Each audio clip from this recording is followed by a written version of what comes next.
یہ بات تو آپ پر واضح ہے، اس لیے کہ کئی بار اب دہرائی جا چکی ہے کہ سورہ حج کی آخری رکوع کی پہلی 4 آیات میں دعوت عام ہے پوری نوع انسانی کے لیے۔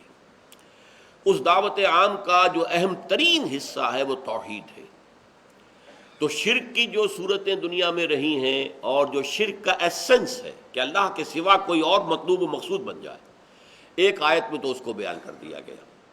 ایک آیت میں اس کا اصل سبب کیا ہے، اللہ کی قدرت کا، اللہ کی طاقت کا، اللہ کے انہوں نے انسانوں پر قیاس کیا، بڑا بادشاہ یا جاگیردار تو اس کے ساتھ جو ہے اس کے کوئی نائبین سلطنت اور اس کے کوئی منہ چڑھے ہوئے لوگ اور اس کی بیٹیاں اور اس کے دوست جو ہیں وہ قرار دے دیے جیسے کہ دنیا میں بڑے سے بڑے انسان کے ہوتے ہیں۔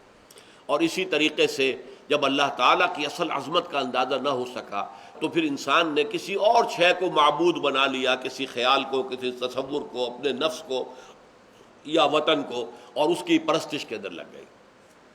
اب ان 2 آیات میں تو توحید اور شرک کی بحث ہو گئی۔ تیسری آیت میں اب بحث آ رہی ہے جو دوسرا نقطہ ہے دعوت عمومی کا، جو پورے نوع انسان کو جب ہم دعوت دیں گے تو کیا کہیں گے؟ پہلے اللہ کی توحید، پھر منصب نبوت و رسالت۔ نبوت و رسالت کا معاملہ جو ہے اب ایک آیت کے اندر اس کو بحث کیا جا رہا ہے، اور یہ اس اعتبار سے قرآن مجید کا اہم ترین مقام ہے کہ یہ بات اس کے سوا اور کہیں میرے علم کی حد تک نہیں آئی، دوسرے اندازوں میں آئی ہے، وہ میں اس کا تذکرہ بھی کر دوں گا۔ اس قدر کلیئر کٹ بات جو ہے یہاں آئی ہے کہ رسالت کا اصل مقصد کیا ہے؟ اللہ کا پیغام ہدایت لوگوں تک پہنچا دینا۔ اللہ اس پر قادر ہے کہ ایک کتاب جو ہے وہ ہر انسان کو بھیج دیتا، قادر ہے، لیکن نہیں۔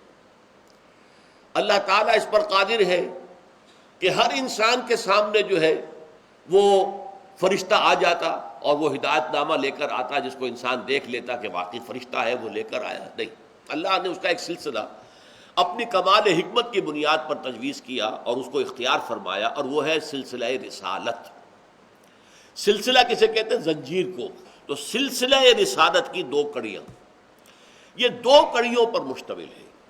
دیکھیے، اللہ وراء الورا ثم وراء الورا ثم وراء الورا ثم وراء الورا، اور انسان ثم رددناہ اسفل سافلین، بہت نیچے۔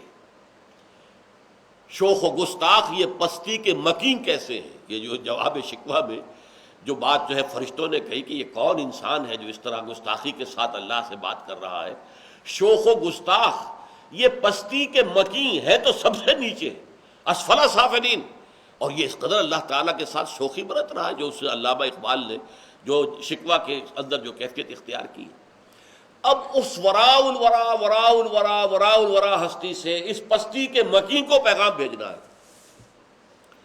ایک پیغام اللہ براہ راست بھی بھیج سکتا ہے بغیر کسی فرشتے کی درمیان میں کسی کڑی کو استعمال کیے ہوئے، اس کو ہم کہتے ہیں الہام، دل میں ڈال دیتا ہے، القاء، کسی فرشتے کی ضرورت نہیں ہے، اللہ براہ راست القاء فرماتا ہے۔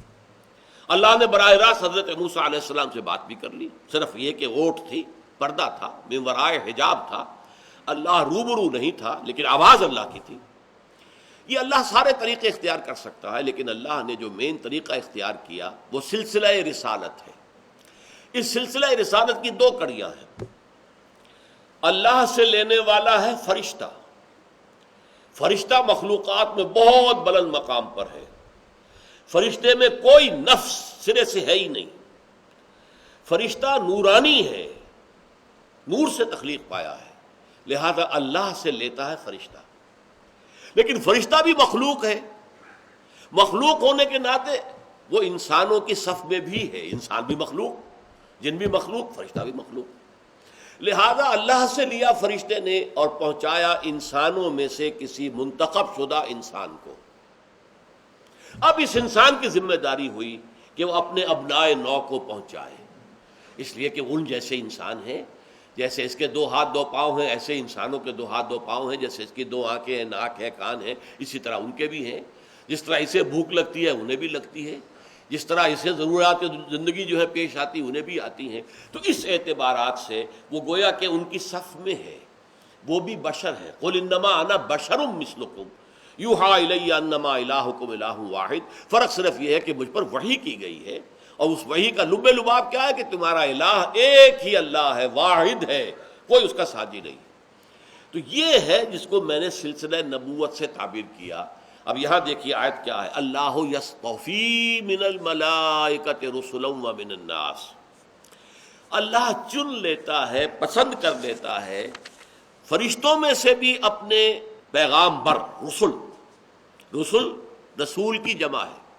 ارسلہ یرسلو ارسالن، کسی کو بھیجنا، بھیجا. ارسلہ یرسلو ارسالن، ارسال اس سے مرسل بھی بنتا ہے، مرسلین. فَلَنَسْأَلَنَّ الَّذِينَ أُرْسِلَ إِلَيْهِمْ وَلَنَسْأَلَنَّ الْمُرْسَلِينَ. سورہ اعراف کی یہ چھٹی آیت ہے، اس کو نوٹ کیجئے. وَلَنَسْأَلَنَّ الَّذِينَ أُرْسِلَ إِلَيْهِمْ، ہم ان سے بھی پوچھیں گے جن کی طرف ہم نے رسولوں کو بھیجا. وَلَنَسْأَلَنَّ الْمُرْسَلِينَ، ہم مرسلین سے بھی، جنہیں ہم نے بھیجا ان سے بھی پوچھیں گے تم نے ہمارا پیغام پہنچا دیا یا نہیں. تو مرسل یا رسول وہ ہے کہ جو ایلچی بنا کر بھیجا جائے. اب پہلا مرسل کون ہے، پہلا رسول کون ہے؟ رسول ملک. فرشتوں میں سے اللہ نے چن لیا ہے حضرت جبرائیل علیہ الصلاۃ والسلام. ان اللہ یصطفی من الملائکۃ رسلا ومن الناس، اور لوگوں میں سے بھی چن لیتا ہے. لوگوں میں سے چنا ابراہیم کو، لوگوں میں سے چنا موسیٰ کو، لوگوں میں سے چنا عیسیٰ کو، لوگوں میں سے چنا نوح کو، ہود کو، صالح کو، شعیب کو، لوط کو علیہم الصلاۃ والسلام، اور بالآخر چنا محمد الرسول اللہ صلی اللہ علیہ وسلم. تو یہ دو کڑیاں ہو گئی رسالت کی، کہ ایک رسول ملک ہے جو اللہ سے لیتا ہے، اللہ سے قرب رکھتا ہے. کیوں؟ کہ وہ نورانی ہے، اس میں کوئی نفس حیوانی سرے سے ہے ہی نہیں، لہذا اللہ سے براہ راست لینا اس کا بالکل قرین قیاس ہے، اس کا قرب ہے. پھر وہ پہنچاتا ہے رسول بشر کو، اس لیے کہ مخلوق ہونے کے ناطے وہ رسول کے قریب ہے، رسول بشر کے قریب ہے. کہ جیسے رسول بشر مخلوق ہے، ایسے ہی وہ جو رسول ملک ہے وہ بھی مخلوق ہے. اب ذمہ لگتا ہے اس رسول بشر کے کہ پہنچاؤ اپنے جو بھی ابنائے نوع ہیں، جو اپنی نوع کے انسان ہیں، اپنی قوم ہیں، اپنے لوگ ہیں، ان کو پہنچاؤ. یہاں ذرا نوٹ کیجئے ایک لفظ آیا استفاء، اور آخری آیت جو سورہ مبارکہ کی ہے اس میں لفظ آ رہا اجتباء. اللہ یصطفی من الملائکۃ رسلا ومن الناس، اور آخری آیت میں ہے هو اجتباکم، اس نے تمہیں چن لیا ہے. ان دو الفاظ کے درمیان جو فرق ہے اس کو اچھی طرح سمجھ لیجئے. استفاء چن لینا، اور اجتباء منتخب کر لینا. لیکن ان میں فرق کیا ہے؟ بہت قریب ہیں، اور حضور کے لیے دونوں لفظ استعمال ہوتے ہیں. محمد مصطفیٰ صلی اللہ علیہ وسلم، احمد مجتبی صلی اللہ علیہ وسلم. تو وہ مصطفیٰ بھی ہے، مجتبی بھی ہے. لیکن ان دونوں لفظوں میں ظاہر بات ہے، یہ بات نوٹ کر لیجئے کہ اگرچہ ہم انہیں مترادفات قرار دیں کہ یہ دونوں بڑے مترادف ہیں، ایک دوسرے کے بہت قریب ہیں، لیکن کسی زبان کے دو حرف بالکل ہم معنی نہیں ہو سکتے، ناممکن.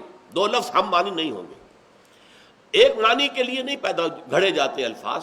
اگر دو الفاظ جدا ہیں تو مفہوم بھی جدا ہے، یقیناً کوئی نہ کوئی باریک فرق ہے، آپ نہیں سمجھ پا رہے ہیں. لیکن ان کے درمیان جو فرق ہے اس کو آپ صلے کے اعتبار سے پہچان سکتے ہیں، باریک بات. اور انگریزی کے دو الفاظ کے حوالے سے بڑی آسانی سے سمجھ میں آ جائے گا. To choose and to select. Choose کرنے میں چوز کرنے والے کے چوائس کو دخل ہے. یہ میرا چوائس ہے، it's my choice, that's all. پسند.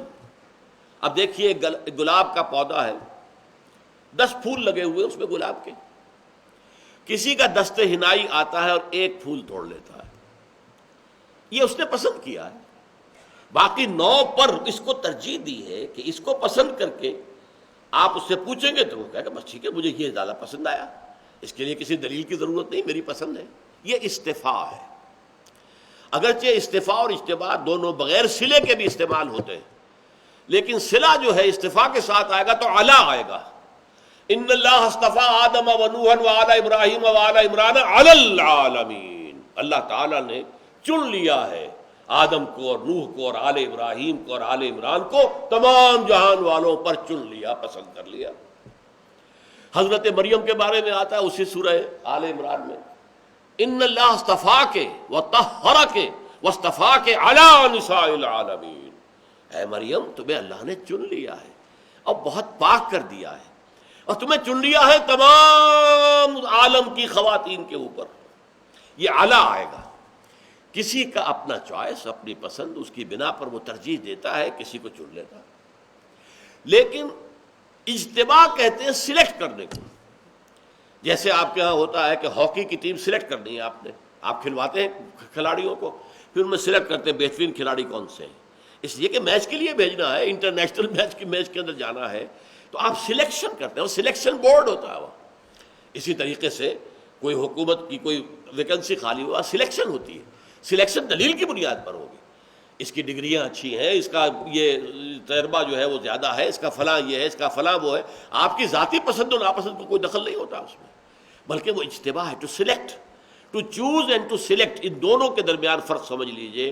ٹو چوز از استفاء، استفاء یستفی استفاءً، صفی کہتے ہیں چنے ہوئے کو، صفی اللہ، آدم و صفی اللہ، آدم جو تھے وہ اللہ کے چنے ہوئے تھے، اسی اعتبار سے۔ لیکن یہ کہ جب باب افتعال بنے گا تو وہ وہاں پر تے جو ہے صاد کی مناسبت سے تو میں بدل جائے گی، استفاء نے اصطفاء توئے کے ساتھ، استفاء پسند کر لینا، چن لینا، اجتباء سلیکٹ کر لینا، نامزد کر دینا کسی چیز کو کسی مقصد کے لیے۔ اسی لیے اجتباء میں لام آئے گا، اجتباء لے، فلاں کام کے لیے چنا ہے، فلاں مقصد کے لیے چنا، یہ یہاں جو چناؤ ہوا ہے، یہ سلیکشن جو ہے فلاں مقصد کے لیے ہو رہا ہے، جبکہ استفاء کے لیے اعلیٰ آئے گا۔